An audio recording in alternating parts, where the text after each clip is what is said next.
열왕기상 22장 13절에서 28절입니다.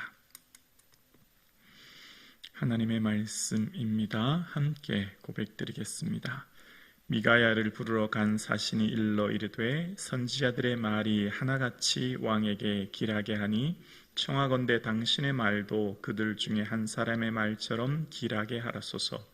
미가야가 이르되 여호와께서 살아계심을 두고 맹세하노니 여호와께서 내게 말씀하시는 것 곧 그것을 내게 말하리다 하고 이에 왕에게 이르니 왕이 그에게 이르되 미가야야 우리가 길닷 라모스로 싸우러 가랴 또는 말랴. 그가 왕께 이르되 올라가서 승리를 얻으소서. 여호와께서 그 성읍을 왕의 손에 넘기시리이다. 왕이 그에게 이르되 내가 몇 번이나 내게 맹세하게 하여야 내가 여호와의 이름으로 진실한 것으로만 내게 말하겠느냐.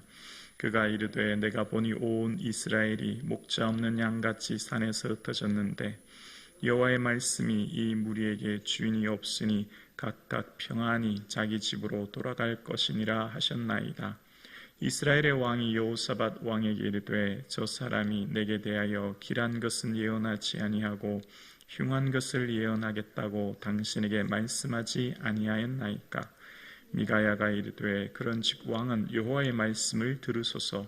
내가 보니 여호와께서 그의 보좌에 앉으셨고 하늘의 만군이 그의 좌우편에 모시고 서 있는데 여호와께서 말씀하시기를 누가 아합을 깨어 그를 길랏 라못에 올라가서 죽게 할꼬 하시니 하나는 이렇게 하겠다 하고 또 하나는 저렇게 하겠다 하였는데 한 영이 나와서 여호와 앞에 서서 말하되 내가 그를 꾀겠나이다. 여호와께서 그에게 이르시되 어떻게 하겠느냐 이르되 내가 나아가서 거짓말하는 영이 되어 그의 모든 선지자의 입에 있겠나이다. 여호와께서 이르시되 너는 꾀겠고 또 이르라. 나아가서 그리하라 하셨은즉 이제 여호와께서 거짓말하는 영을 왕의 이 모든 선지자 입에 넣으셨고 또 여호와께서 왕에 대하여 화를 말씀하셨나이다. 그나의 아들 시드기야가 가까이 와서 미가야의 뺨을 치며 이르되 여호와여 영이 나를 떠나 어디로 가서 내게 말씀하시더냐. 미가야가 이르되 내가 골방에 들어가서 숨는 그날에 보리라. 이스라엘 왕이 이르되 미가야를 잡아 성주 아몬과 왕자 요시아에게로 끌고 들어가서 말하기를 왕의 말씀이 이놈을 옥에 가두고 내가 평안히 돌아올 때까지 고생의 떡과 고생의 물을 먹이라 하였다 하라. 미가야가 이르되 왕이 참으로 평안히 돌아오게 되실진데 여호와께서 나를 통하여 말씀하지 아니하셨으리이다. 또 이르되 너희 백성들아 다 들을지어다 하니라. 아멘.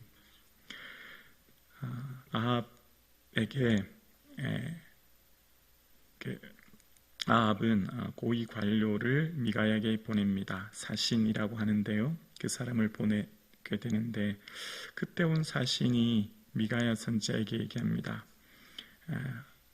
다른 선지자들 같이 길한 예언을 하십시오. 그렇게 얘기합니다. 길하다라고 하는 것은 좋다 이런 의미인데요.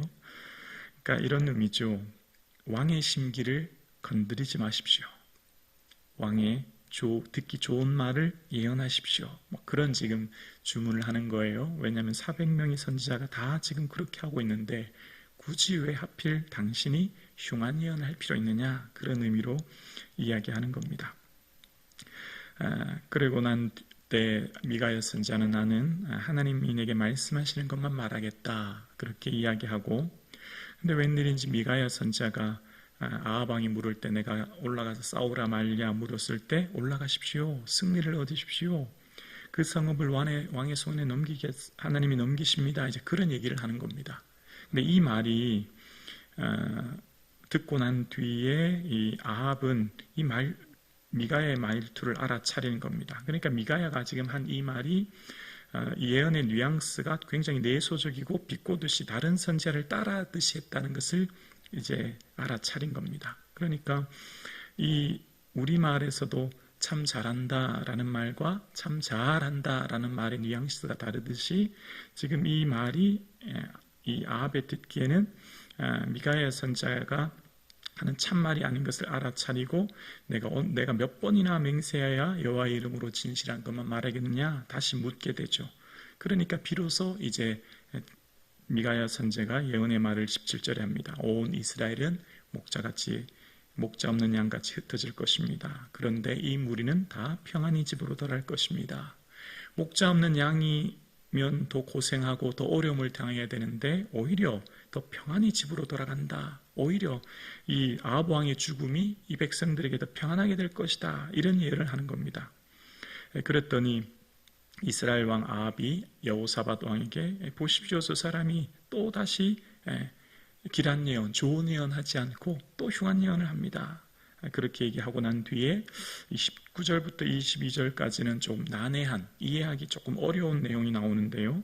천상회의에 대한 내용이 나와요. 마치 욥에 대한 이야기가 천상회의가 나타나듯이 오늘 본문 29절 이하도 이제 천상회의 속에서 하나님이 누가 아합을 깨워서 길르앗 나무루스로 올라가서 죽게 하겠느냐라고 할 때 이렇게 저렇게 말하는데 한 영이 나와서 제가 아합을 깨워서 죽게 하겠습니다. 그렇게 말하자 하나님이 허락하시고 그렇게 끝나는 내용입니다. 그리고 이제 23절에 보면 23절에 이런 내용이 나오는데 볼까요? 23절에 보면 이제 여호와께서 거짓말하는 영을 이 왕의 이 모든 선지자 입에 넣으셨고 또 여호와께서 왕에 대하여 화를 말씀하셨나이다. 분명히 400명의 선지자는 다 길한 예언, 좋은 예언, 승리합니다. 올라가십시오. 잘 될 겁니다. 축복의 말을 해줬는데 그것이 오히려 뭐였다고요? 화를 말씀하신 것이라는 겁니다. 듣기 좋고 승리한다, 이긴다, 내 귀에 듣기 좋은 말이 오히려 그것이 화였다라고 얘기합니다. 그랬더니 이 옆에 있던 시드기야가 막 화를 내면서 미가야의 뺨을 치면서 하나님의 영이 우리를 떠나 나를 떠나 어디로 갔느냐라고 얘기하면서 저 녀석을 골방에 넣어야 됩니다라고 얘기했고, 그러자 아합 왕도 이놈을 당장 오게 가더라. 그리고 내가 평안히 돌아올 때까지 고생의 떡과 물을 마시게 하라. 그렇게 얘기합니다. 그랬더니 미가야 선지자가 왕이 참으로 평안히 돌아오실진데 여호와께서 나를 통하여 말씀하지 아니하셨으리다. 이제 28절 그렇게 얘기해요. 무슨 말이냐면 왕이 정말 평안히 돌아오시면 제가 한 말이, 제가 한 이 예언이, 제가 한 말씀이 하나님의 말씀이 아닙니다. 즉 당신은 돌아오지 못할 겁니다. 이제 그런 얘기를 한 것이죠. 진리를 선포한 미가야 선지자는 옥에 갇히고 뺨을 맞고 또 고생의 떡을 먹게 되는 것으로 오늘 얘기가 끝나는 내용입니다. 오늘 본문을 묵상하면서 지금 이 거짓 선지자들의 400명의 예언이 듣기가 참 좋죠. 승리한다고 말합니다. 그리고 그곳에 올라가서 그 땅을 다 얻게 된다고 말합니다. 그런데 듣기 좋았던 그 말은 오히려 화였다고, 거짓 선지자들이 말하는 그것이 오히려 아합을 죽게 만들었다고 오늘 본문은 이야기하고 있는 겁니다. 이 시대는 제가 생각할 때, 제가 이제 자의적인 해석이에요. 두 부류의 목사가 있다 생각합니다. 예전에도 말씀드렸죠. 사장과 같은 목사입니다. 적당히 목회하다가 좋은 교회에 있으면 가는 목사. 그러니까 굳이 안 좋은 얘기는 할 필요 없어요. 좋은 얘기만 하면 돼요. 잘못 보고도 눈 찔끔 감으면 됩니다. 굳이 책망할 필요 없어요. 내가 여기서 적당히 목회하다가 더 좋은 교회 가면 됩니다. 그리고 목표가 부흥이니까 웬만하면 안 좋은 얘기 안 해도 돼요. 좋은 얘기만 하고 듣기 좋은 얘기만 해서 사람들의 마음을 불편하게 하지 않으면 돼요. 그러면 사람들이 많이 모이거든요. 다 사람들은 듣기 좋은 말, 자기가 듣기 좋은 말만 들으려고 모이지 않습니까? 그러니까 사장과 같은 목사, 기업을 경영하는 사장은 이윤을 추구하지 않습니까? 교회 목사도 목회할 때 부흥이 목적이고 사람들을 많이 모이게 하는 목적이고, 그래서 내 능력이 입증되면 더 좋은 데로 가면 그만입니다. 두 번째는 아버지와 같은 목사가 있다 생각합니다. 목사들 한 영혼을 향해서 바라보면서 때로는 책망을 하기도 하고 때로는 검면을 하기도 하고 때로는 그 영혼이 살아나도록 말씀대로 징계를 얘기하기도 하죠. 그래서 사랑 없는 사람이다, 사랑 없는 목사다, 그런 말을 많이 듣습니다. 근데 인기를 얻으려고 목회하지 않기 때문에 많이 아프지요. 힘듭니다. 사람들이 오히려 그를 싫어합니다. 마치 미가야 선지자처럼. 그런데 우리의 삶에 어떤 목사가 진짜 내 영혼을 위해 기도하고 우리를 위해 생각하는 목사인가를 우리가 잘 분별해서 들어야 합니다. 당장 들을 때, 당장 볼 때, 저렇게 사랑 없는 목사가 어디 있냐? 어떻게 저렇게 목사가 거치냐? 어떻게 목사가 저럴 수 있냐라고 하지만 그 목사가 그렇게 하는 의도를 잘 살펴보셔야 합니다. 의도를. 목사가 때로는 징계하고 책망하는 의도 말입니다. 미가야 선지자가 지금 이야기할 때 오히려 미가야 선지자도 조금 전에 사신의 말로부터 당신은 왕의 심기를 굳이 건드릴 필요가 뭐 있습니까? 시대를 흐름을 따르십시오. 대세를 따르십시오. 400명이나 넘는 선지자가 다 전쟁에서 이기겠다고 하는데 굳이 당신이 뭘 그렇게 흉한 예언 할 필요 있습니까? 라고 하죠. 오늘 이 시대는 대세를 따르는 설교를 하게 합니다. 대세를, 좋은 설교. 설교는 어제 말씀드렸듯이 신학에 기초한 것이고 관점이거든요. 그러니까 어떤 관점으로 말씀을 보고 해석하느냐에 따라서 본문이 완전히 달라질 수 있는 거예요. 그러니까 목사들이 성도들의 마음 너무너무 잘 압니다. 제가 말씀드렸죠. 설교할 때 여러분 눈빛 보면 어떤 설교하면 눈빛이 반짝반짝 살아나고 어떤 설교하면 별로 안 좋아하는 게 다 보여요. 당연히 설교할 때 좋은 말만 하고 좋은 설교만 하면 다 좋죠. 참 은혜 받았다고 하고. 그런데 말씀을 깊이 묵상하고 또 기도해서 그 공동체에 하나님이 어떤 말씀을 원하시는지 말씀하시면, 감동 주시면 하기 싫어도 해야 될 때가 있고, 또한 그것을 통해서 공동체가 살아나게 해야 될 때도 있는 거거든요. 그런데 그런 설교를 하면 목사가 사랑 없다고 얘기하고 어떻게 목사가 저렇게 거치냐고 얘기할 때가 있는 것을 봅니다.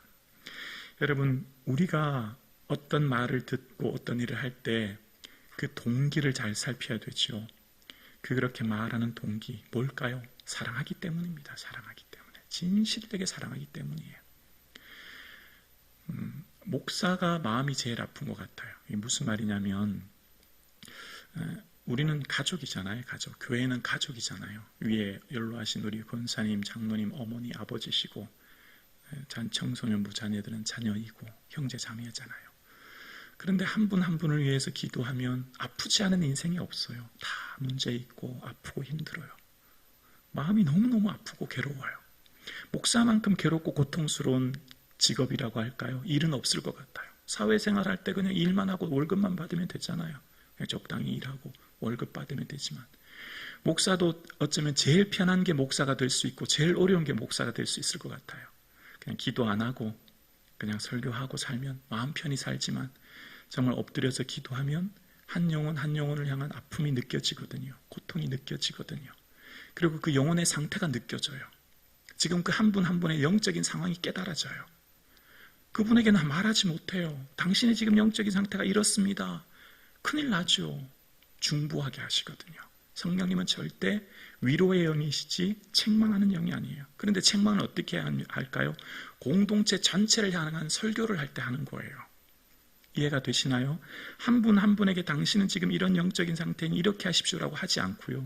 전체 공동체를 향한 메시지 속에서 우리는 지금 이렇게 살아야 합니다라고 얘기하면서 깨닫게 하시는 거예요.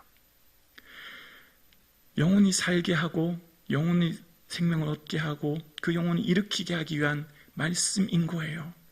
왜냐하면 그 한 영혼이 너무나 지금 고통 가운데 있는 걸 알고 있거든요.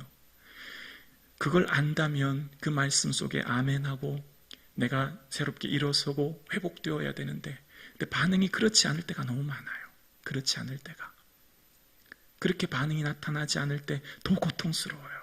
더 힘들어요. 그게 아닌데 정말 살게 하려고 하는 것이고 정말 지금 그 영적인 상태, 그 삶의 자리에서 일어나야 되고 그곳을 떠나야 하고 그 침체에서 일어나야 하고 그 고통 가운데 세워야 하는 곳인데 그걸 알지 못해요. 듣지 못해요. 깨닫지 못해요. 너무나 고통스럽죠. 미가야 선지자가 이게 지금 선지자의 입에 넣었던 것이 오히려 화였다고 얘기하는데 지금 좋은 말이 화라고 얘기하는 것 누가 그 얘기를 좋아하겠습니까, 여러분? 달콤한 말 듣고 싶고 좋은 말 듣고 싶잖아요. 그런데 지금 미가야 선지자를 통해서 다 싫어하고 그의 뺨을 치고 옥에 가둡니다. 이 시대가 그런 시대입니다, 여러분. 이 시대는 당장의 좋은 말, 당장의 축복, 당장의 내 귀에 듣기 좋은 말만 쫓아 살아가는 시대예요. 여러분, 정말 내 영혼을 향해 하는 설교, 정말 내 영혼을 향해 아파하는 목사, 정말 내 영혼을 향해 눈물로 통곡하는 사람이 누구인가를 생각하셔야 됩니다. 그리고 삶의 방향을 결정하셔야 됩니다. 우리의 삶의 방향이 예수 그리스도를 따라가는 삶, 예수 그리스도 바라보는 삶이 되어야 합니다. 예수님 바라보는 삶은 결국 십자가 지고 그 길을 가는 삶입니다. 예수님 따라가는 길은 결국 좁은 길입니다. 예수님 따라가는 길은 결국 그러나 겉으로 보기에 십자가가 저주요, 겉으로 보일 때 십자가가 아픔이었지만 그것이 참된 영광이요 생명입니다.